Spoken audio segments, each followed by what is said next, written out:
At para sa mga babad naman sa cellphone at computer, nararamdaman nyo na ba yung paglabo ng inyong mata? Aba, kung oo, posibleng sanhi na po yan ng dry eye disease.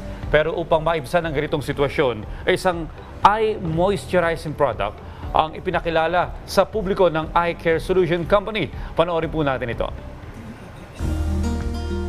Ang mata ay isa sa mga pinakamahalagang bahagi ng ating katawan.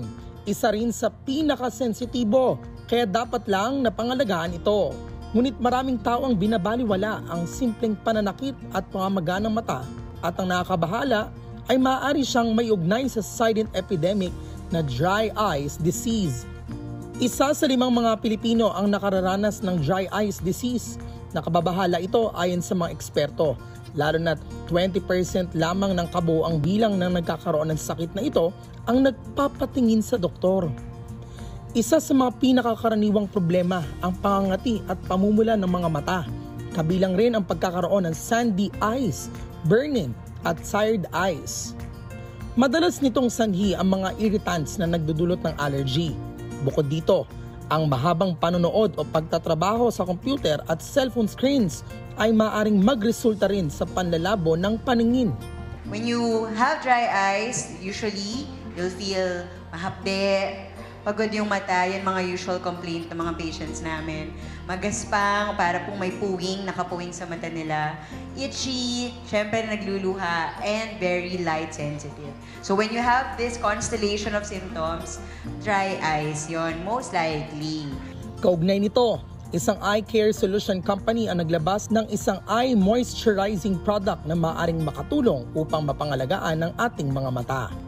We would like to create awareness, I think, about the prevalence of dry eyes. I think of the Filipinos suffer from the condition but not so much aware. And those aware not really seeking for the treatment. So I think this is something that we'll be focusing for this year.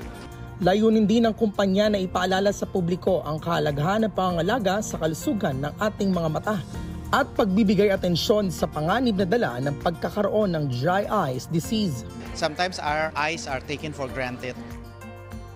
It is important because many things I think that probably experienced as a small suffering can lead to a more serious consequences. Sa uli, mahalaga na bigyan natin ng sapat na atensyon at pangangalaga ang ating mga mata.